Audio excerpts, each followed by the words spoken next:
मेले भारत की सांस्कृतिक परंपराओं का अंग हमेशा से ही रहे हैं। लेकिन जहां पहले केवल धार्मिक उद्देश्यों से मेले लगाए जाते थे, धीरे धीरे उन्होंने व्यावसायिक स्वरूप ले लिया। हम देखते हैं कि कहाँ कुंभ के मेले जो पूरे विश्व विख्यात हैं, और इसी तरीके से प्रदेश में और देश के कोने कोने में कई सारे बहुत छोटे और बड़े मेले लगाए जाते हैं। जहाँ तक कृषि मेलों की बात है, पशुधन की खरीद फरोख्त और उसके बाद नई तकनीकी और कृषि यंत्रों से परिचित कराने के लिए ये मेले अब गांव से शहरों की ओर बढ़ चले हैं। ऐसे ही एक अंतर्राष्ट्रीय स्तर का बड़ा मेला भोपाल में लगा हुआ है, जिसमें बड़ी संख्या में यहाँ देश और विदेश के कृषि यंत्र आए हुए हैं। अनेक कृषि विशेषज्ञ, उद्यानिक विशेषज्ञ, डेयरी विशेषज्ञ और अन्य कई विभागों के विशेषज्ञ हमारे किसान भाइयों को तकनीकी जानकारी दे रहे हैं। किसान बड़ी संख्या में यहाँ देख रहे हैं, रुचिपूर्वक नए नए कृषि यंत्रों को, नई तकनीकों को जानने का वो प्रयास कर रहे हैं। और इस तरीके से ये मेला एक समग्र कृषि विकास की दिशा में कदम बढ़ा रहा है। तो आइए भ्रमण करते हैं इस कृषि मेले में, विशेषज्ञों से भी बात करेंगे और किसानों से भी बातचीत करके ये जानेंगे कि किस तरीके से ये मेले उनके लिए लाभ के हैं।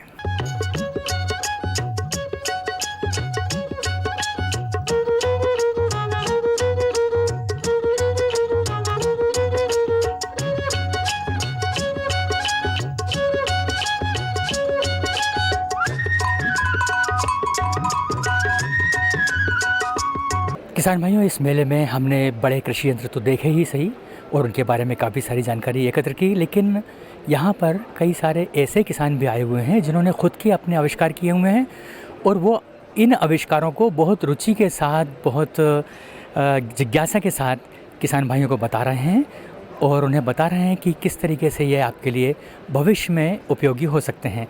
ऐसी एक किसान पूरनलाल कुशवाहा से हम मिलने जा रहे हैं।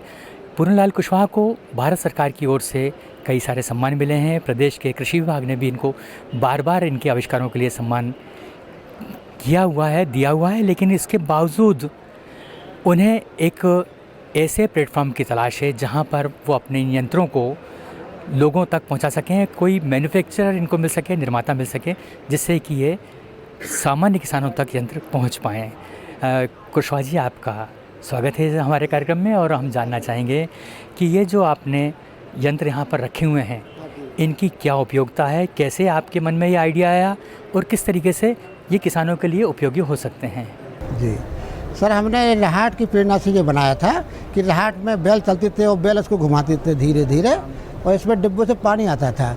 तो मेरे मन में आया कि डिब्बे अलग करके उसमें पट्टा चला दिया जाए, कैसे ढाल बहुत बड़ा होता है और इसने एक चक्कर खाया तो इसने बहुत चक्कर खाए। तो मैंने यहाँ 3 हॉर्स पावर का पंप लगा दिया था, तो बैल ऐसे चलते थे धीरे धीरे, और ये पूरे 2.5 इंच का पाइप नीचे लगाया और 2 का ऊपर, तो पूरा पानी 3 हॉर्स पावर का आया। अब सर क्या होगा कि हमारा पानी का स्तर बहुत नीचे हो गया और बैल मिलना मुश्किल भी हो गया। तो मैंने सोचा कि ये बैलों की जगह हम इसका दूसरा उपयोग बना, तो मैंने एक प्लांट बना दिया कि जो बहते पानी में आप जो टावर देख रहे हैं ना, तो वो पानी से चलेगा तो ये पूरा घूमेगा, अपने आप घूमेगा। और दूसरा बात, जो नीचे लगा जो टर्बाइन, ये भी पूरा घूमेगा। और हमने जो देखा है देवास इंदौर में बड़े बड़े पंखा हाथ फैलाए खड़े हैं, तो वो हवा चलती तो चलते और हवा बंद तो बंद। तो मैंने एक प्रयास किया कि हम हवा भी ना चले, हमारा ये प्लांट कैसे चलेगा। तो फिर मैंने ऐसा सोचा कि इसको हम ऐसा घुमाएंगे और ये बहुत बड़े बड़े पंखे होंगे, ये घूमेंगे तो चारों से लाइट बनेगी। और एक आइडिया और आया कि अगर हमने इसमें एक पावर दे दिया तो हमारा इस पावर से जो घूमेगा तो जो चारों को घुमाएगा, तो हमारा एक का खैच होगा तो 3 की हवाई लाइट बचेगी। ऐसे हमने इसका बहुत बड़ा प्लांट बना दिया। तो इसमें इसका नाम रखा पवन पानी पावर से चलने वाला सहयोगी पवन प्लांट। और सर हमने सोचा कि ज़मीन कहाँ मिलेगी, तो ज़मीन के बारे में सोचा कि एक प्लांट से कहाँ लगाया जाए। तो हमारे सागर संभाग में इस पकड़ो ऊबड़ खाबड़ ज़मीन बहुत है, और ये हमने बनाया चंबल नदी किनारे का। जब आप दिल्ली जाते हो चंबल पे देखा ना कि चंबल नदी के एक तरफ तो हाईवे रोड है, दूसरी तरफ रेलवे लाइन है, इसकी दूरी 1 किलोमीटर है, और जो बीहड़ पड़ी वो 2-2 किलोमीटर इस तरफ है। तो हम लाखों एकड़ ज़मीन को सुरक्षित कैसे करें, और हम चाहते हैं कि जो मॉडल वहाँ बने तो वहाँ से कन्याकुमारी से कश्मीर तक लोग जाते हैं, हाईवे पर जाते हैं, लोग उसको देखें और एक अच्छा मॉडल बन सके। तो हमारा जी पूरनलाल जी, हम ये जानना चाहेंगे कि ये सिर्फ मॉडल हैं या इनको व्यावहारिक रूप से बदला भी गया है, एक पूरा यंत्र आपने बना लिया है जो काम कर रहा है? वो तो हमने सिर्फ पंप बनाया था जो काम कर रहा था जी। और अब तो कुआं बहुत गहरे हो गया तो उसमें चल पाना मुश्किल हो गया, बैल भी नहीं मिलते हैं। तो हमारा प्रयास है सर, ये तो 50 करोड़ से भी ज़्यादा का प्लांट है। अगर सरकार इस पर ध्यान देती है तो हमारा एक प्रयास है कि आज विकास पर पूरा चरम पर देश पहुँच गया है। कल अगर कोयला बिजली नहीं मिलती है तो हम क्या करेंगे? हमारा मतलब कि एक ज़िले में अगर एक लग जाता है तो हमारे पूरे ज़िले के किसानों को लाइट मिलेगी। हमारा ये प्रयास है। तो ये एक भविष्य का सपना है, एक कल्पना करके ये पूरा जो सिस्टम बनाया गया है, जिसमें बहुत कम ऊर्जा का उपयोग करते हुए बड़ी आसानी से कोई भी साधारण किसान अपने खेत में लगा सकता है, अपने कुएं पर लगा सकता है और बिजली के अभाव में भी पंप चला सकता है, पानी का अपलिफ्ट कर सकता है। हमें लगता है कि ये कल्पना काफ़ी आगे तक जाएगी और जब भी इनको कद्रदान मिलेगा तो पूरनलाल कुशवाहा जो हैं वो एक स्थापित यंत्र निर्माता होंगे।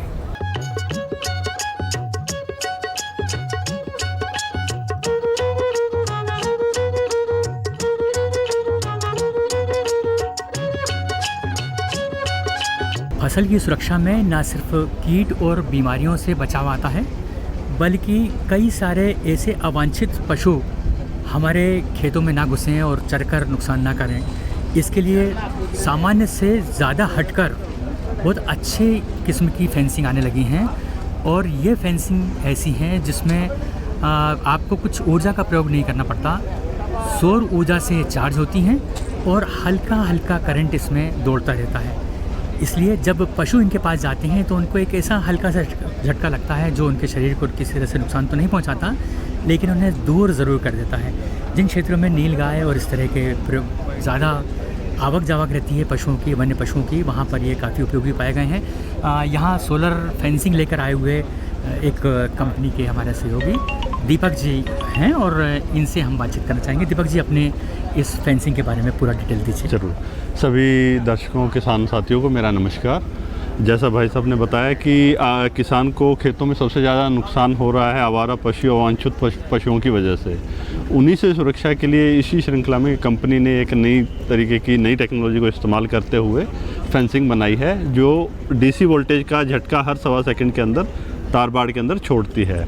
इस प्रकार से आप किसी भी लकड़ी, बाँस, पेड़, पत्थर, सीमेंट के खंभों पे का इस्तेमाल करते हुए इस प्रकार की आपको फेंसिंग करनी होती है अपने खेत के चारों तरफ। और ये इस तरह का एक इंस्ट्रूमेंट लगता है जिसको हम झटका मशीन एनर्जाइज़र बोलते हैं। तो ये हर 1.25 सेकंड में रुक रुक के लाइन के अंदर डीसी वोल्टेज का झटका छोड़ता है, जिससे जो भी जानवर या अवांछित जो भी पशु जानवर अंदर आने की कोशिश करते हैं उनको झटका लगता है और वो झटका खाने के बाद वापस चले जाते हैं। और इस प्रकार से जैसे अभी हमने देखा इन्होंने गलती से लाइन को छुआ दिया था, तो लाइन छूने पे इस प्रकार से सायरन बजता है, जिससे किसान को एक जानकारी भी प्राप्त होती है कि भाई आपके खेत के अंदर कोई अवांछित जानवर या पशु आ रहा है। ये किन वन्य पशुओं के विरुद्ध काम कर पाता है? यह सामान्य तौर पे हमने देखा है कि ये हर प्रकार के अवांछित पशु, जंगली जानवरों को आपके खेत से बाहर रखेगा। विशेष रूप से जंगली सुअर और हाँ जी, इसमें हम बात करी जाए जो जंगली सुअर है, हिरन है, नीलगाय है, हाथी है, जहाँ पे कुछ आक्रामक पशु होते हैं, चीता, शेर, उन क्षेत्रों में भी इसका इस्तेमाल हो रहा है और वहाँ पे भी पूर्णतः कारगर है। क्या इन पर कुछ अनुदान उपलब्ध है? हाँ जी, इसमें कुछ देश के कुछ हिस्सों में राज्य सरकारों द्वारा इस पर अनुदान स्कीम चलाई गई है। जब बात की जाए हिमाचल है, हरियाणा है, उत्तराखंड के कुछ क्षेत्रों में इसमें सब्सिडी किसानों को मिलती है। जी, धन्यवाद दीपक जी जी इस जानकारी के लिए। धन्यवाद सर।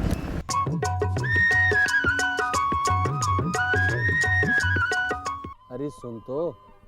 मुझे क्या सुनाना चाहते हो? जो सुनाओ मेरी सौतन को। किसको? अरे वही तुम्हारा मोबाइल फोन जिससे सुबह शाम दिन रात चिपके रहते थे और कहते थे किसान कॉल सेंटर से बातें हो रही हैं। अच्छा ये बात है।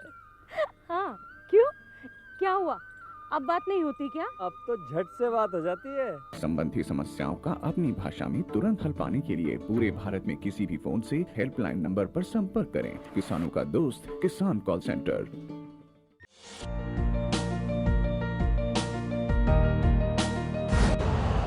यूरिया का स्वदेशी उत्पादन 70 लाख टन बढ़ाने के लिए 6 उर्वरक संयंत्रों का उद्धार किया जा रहा है।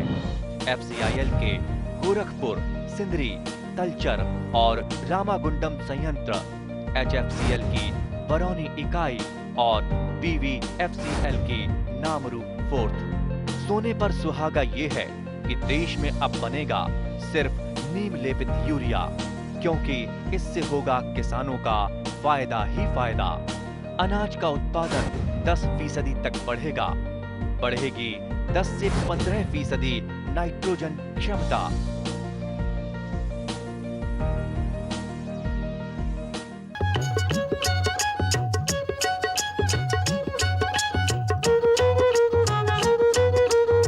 किसानों के इस बड़े यज्ञ में कई सारे कृषि विशेषज्ञ और कृषि वैज्ञानिक भी आहुति दे रहे हैं। यहाँ कृषि विज्ञान केंद्र सागर और कृषि विज्ञान केंद्र हरदा के भी स्टॉल लगाए हुए हैं, जहाँ पे बड़ी संख्या में किसानों की जिज्ञासाओं का समाधान किया जा रहा है। मौके का फ़ायदा लेते हुए हमने भी कुछ विशेषज्ञों से बात की और साथ ही इस समय जो किसानों की ज़रूरत की जानकारियाँ हैं वो जुटाई। आइए सबसे पहले मुलाकात करते हैं डॉक्टर आशीष त्रिपाठी से, जो कि कृषि विज्ञान केंद्र सागर से आए हैं और ये अपने साथियों का परिचय भी देंगे। साथ ही हमें बताएंगे कि इस समय किसान भाइयों को कौन कौन से कृषि में सामूहिक कार्य करना चाहिए। डॉक्टर साहब, कार्यक्रम में स्वागत। हम चाहेंगे कि आप अपने साथ में जो विशेषज्ञ हैं उनका भी परिचय दें। बिल्कुल। मैं कृषि विज्ञान केंद्र सागर सेकंड से हूं और हमारे साथ सागर से डॉक्टर DP सिंह जी जो पशुपालन के विशेषज्ञ हैं वो हैं। साथ में हमारे साथ श्री सुखलाल बास्केल जी हैं जो उद्यानिकी विषय के विशेषज्ञ हैं और हमारे मार्गदर्शक के रूप में डॉक्टर UK खरे साहब हमारे पूर्व आचार्य एवं विभागाध्यक्ष जवाहरलाल नेहरू कृषि विश्वविद्यालय यहाँ पे उपलब्ध हैं। हमारा जो फोकस है, यहाँ जो किसान भाई आ रहे हैं, बहुत सारे किसान भाई सोयाबीन के बारे में, नई किस्मों के बारे में जानकारी ले रहे हैं। तो हमने यहाँ स्टॉल पे सोयाबीन की किस्में, गेहूं की, धान की, ज्वार, मक्का, इन सब की किस्मों का यहाँ प्रदर्शन किया है। साथ ही साथ किसान भाइयों को जैविक कृषि और प्राकृतिक कृषि के बारे में उत्पादों के माध्यम से भी और ये जो बैनर पोस्टर हैं इनके माध्यम से हम किसान भाइयों को जानकारी दे रहे हैं, क्योंकि इस समय जो सबसे बड़ी समस्या है कि हमारी मिट्टी में जो पोषक तत्व हैं उनकी कमी होती जा रही है, जिससे किसान भाइयों को बार बार उर्वरक का उपयोग करना पड़ता है। तो किसान भाई जो प्राकृतिक कृषि के जो तरीके हैं उनको तैयार करके उनको अपने खेतों में अपना के पोषक तत्वों की पूर्ति कर सकते हैं, जिससे कि उनको आगे आने वाले समय में खाद एवं उर्वरक की मांग उनकी कम होगी। साथ ही साथ जो वर्तमान मौसम की किसान भाइयों की समस्याएं हैं, खासतौर से चना में लगने वाली या मसूर में लगने वाली जो उकटा बीमारी है, उसके बारे में बहुत सारे किसान भाइयों की जिज्ञासा है। तो हमारे जवाहरलाल नेहरू कृषि विश्वविद्यालय में जो जैव उर्वरक और जो बायो पेस्टिसाइड बन रहे हैं उनके बारे में हम किसान भाइयों को यहाँ जो हमारे स्टॉल में रखी हैं जो हमारे बायो फर्टिलाइज़र, उनके बारे में हम खासतौर से trichoderma, Azotobacter, rhizobium, PSB, Pseudomonas और बायो पेस्टिसाइड ब्यूबेरा बेसियाना, मेटाराइजम, इनके बारे में किसान भाइयों को जानकारी दे रहे हैं। तो किसान भाइयों की जो जिज्ञासाएं हैं, जैसे अभी गेहूं में उनका पीलापन आ रहा है तो उनकी क्या समाधान हो सकता है, उसके लिए हमने किसान भाइयों को यूरिया की टॉप ड्रेसिंग अगर कर दी है तो ठीक है। इसके बाद यूरिया और जिंक सल्फेट को हम मिक्स करके उसमें स्प्रे कर सकते हैं। इसके अलावा मसूर में और चने में जो खड़ी फसल में उकटा की समस्या आ रही है, उसके लिए किसान भाइयों को यहाँ से सलाह दी गई है कि वो हेक्साकोनाजोल या हेक्साकोनाजोल प्लस कैप्टान का जो मिक्स फंजीसाइड है उसका स्प्रे करें। इसके अलावा अगर फसल छोटी है तो हमारे JNKBB का जो स्यूडोमोनास कल्चर है उसका स्प्रे करने से उनको काफ़ी अच्छे परिणाम मिल सकते हैं। और किसान भाई वर्तमान में जैसे धनिया है या मसूर है, इसमें माहू की समस्या भी आ रही है, तो किसान भाइयों को माहू के नियंत्रण के लिए भी रासायनिक दवाइयाँ भी और साथ साथ जो जैविक कीटनाशी हैं उनके बारे में जानकारी दी जा रही है। दूसरा, किसान भाई जो सब्जियां उत्पादन कर रहे हैं उनमें कई बार रेट अच्छे नहीं मिल पाते हैं, तो उनको मूल्य संवर्धित उत्पाद जैसे लहसुन इस बार काफ़ी उत्पादन हुआ पिछले साल और उसके रेट कम किसान भाइयों को मिले, तो लहसुन का पेस्ट है, लहसुन का अचार है, इनके बारे में भी यहाँ प्रदर्शनी में इनके उत्पाद रखे हुए हैं और इनके बनाने का तरीका भी डिस्प्ले किया जा रहा है, तो जिससे किसान भाई इसको भविष्य में इसका उपयोग करके अच्छे से उत्पादन लेके और फिर उसका वैल्यू एडिशन करके अच्छे से अच्छा लाभ ले सकें, इसकी जानकारी दी जा रही है। बहुत बहुत धन्यवाद डॉक्टर आशीष त्रिपाठी साहब। और अब हम वेटरनरी विशेषज्ञ यानी पशुपालन के जो विशेषज्ञ हैं उनसे हम बातचीत करेंगे। डॉक्टर साहब अपना परिचय दें। मैं डीपी सिंह, धर्मेंद्र प्रताप सिंह, पशुपालन विशेषज्ञ हूँ। मैं कृषि विज्ञान केंद्र सागर से हूँ। इस समय जैसा कि मौसम हमारा चल रहा है, ठंड का मौसम है, तो सर्वप्रथम मैं अपने किसान भाइयों से ज़रूर कहना चाहूँगा कि रात के समय में तापक्रम बहुत कम हो जाता है, जिस कारण से हमारे जो पशु हैं वो ठंड की वजह से बीमार हो जाते हैं, और साथ ही उन्हें हमें ठंड से भी बचाना है। दूसरा, ओस गिरने के कारण हमारे हरे चारे गीले हो जाते हैं, तो उन्हें हमें हरे चारे ओस से गीले नहीं खिलाना है।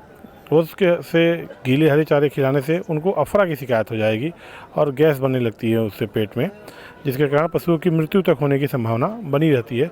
इसलिए हमें ध्यान रखें कि जानवरों को जो अगर हम सुबह चरने के लिए भी छोड़ते हैं तो ओस जब ख़त्म हो जाए तब उन्हें हम बाहर निकालें, जिस कारण से ओस से भरा चारा भी नहीं मिलेगा, और साथ ही सुबह के समय जो है तापक्रम बहुत कम हो जाता है, तो हमारे जानवर बीमार होने से भी बचेंगे। डॉक्टर साहब, क्या ये एआई करवाने के लिए सही समय है? सर, एआई कराने के लिए समय सही है, क्योंकि ये जो है किसी भी समय के हिसाब से नहीं चलता है। ये जानवर के चक्र के हिसाब से, उनके जो मासिक चक्र होते हैं उनके हिसाब से चलता है। तो ये ज़रूर ध्यान रखें कि हम जब भी अपने जानवरों का एआई कराएं तो उन्हें हीट में आने, जो गर्मी में आने जो उसको बोलते हैं, उसके 12 घंटे के बाद ही हम उन्हें एआई करा सकते हैं। आइए कुछ और कृषि विशेषज्ञों से मिलें।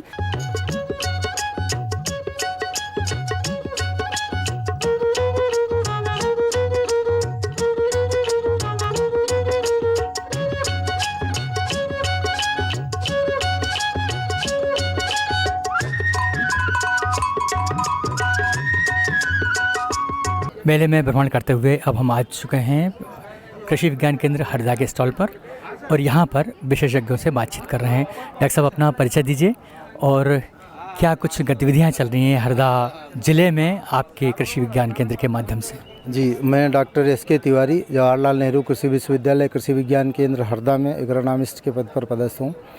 जैसा कि जानते हैं, हरदा ज़िला कृषि में बहुत अग्रणी है।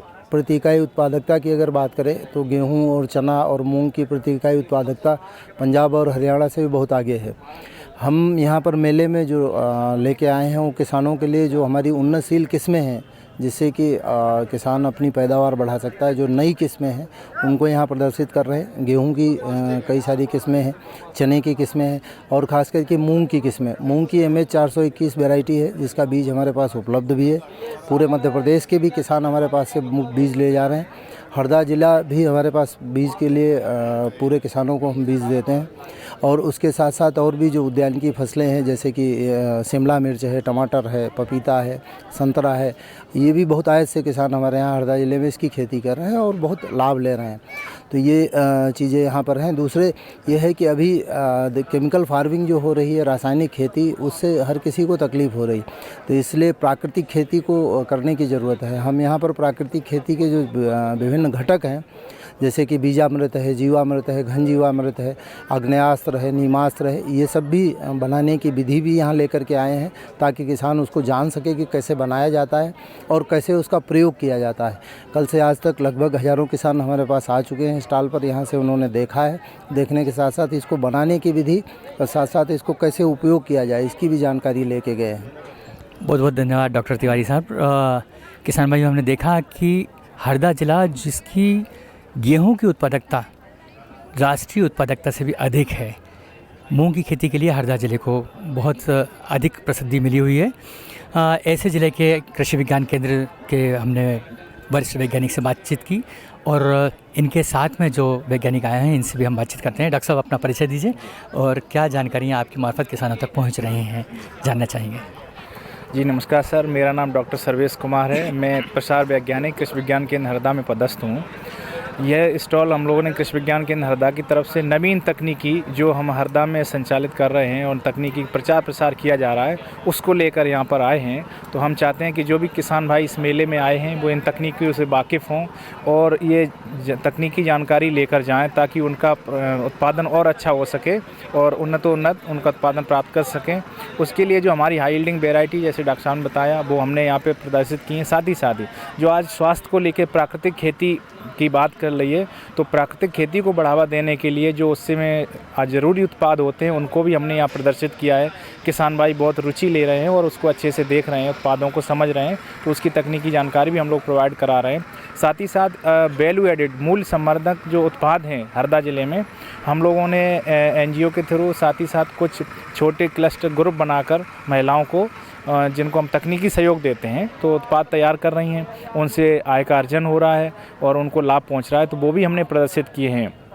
जैसे आप देख रहे हैं बाजरा के लड्डू हैं, मक्का के लड्डू हैं, जो आपके साथ ही साथ मूंगना मटरी है, इस तरह से गेहूं के पफ्स हैं। गेहूं में आप देखते हैं कि गेहूं बहुत अच्छा उत्पादन हर जगह होता है और बहुत आसानी विधि से इसको हम लोग जो है पफ्स तैयार कर सकते हैं। ये पफ्स बच्चे बड़े चाव से खाते हैं और हम लोग भी खा सकते हैं, तो ये प्रोटीन का एक सोर्स भी है, प्रोटीन पाउडर है। तो इस तरह की चीज़ें जो कि हम लोग घर पर बनाना सिखा दें तो निश्चित रूप से हम हेल्थ में भी बहुत अच्छा सुधार ला सकते हैं। तो इस क्षेत्र में भी हम लोग कार्य कर रहे हैं। साथ ही साथ जो भी तकनीकी जिज्ञासाएं किसानों की यहाँ आ रही हैं हमारे समक्ष, कौन सी अच्छी वैरायटी है, हमारे क्षेत्र के लिए अनुशंसित किस्मों के नाम या उनकी उत्पादकता क्या होगी, उस संबंधित भी हम जिज्ञासाओं का भी समाधान कर रहे हैं।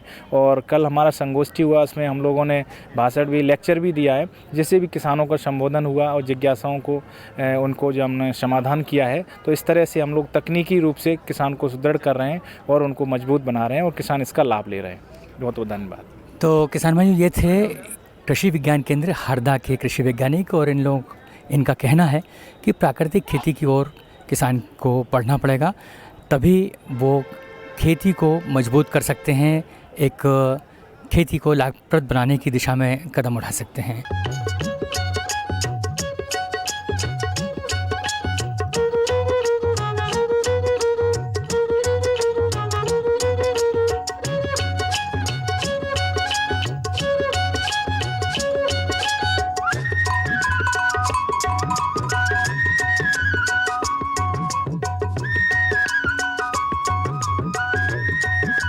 किसान भाइयों, हमने आज देखा भोपाल में लगा हुआ एग्री एंड हार्टी कृषि मेला, और इस मेले में हमने ऐसी तकनीकों का अवलोकन किया जो ज़्यादातर हम कहीं सुनते रहे हैं।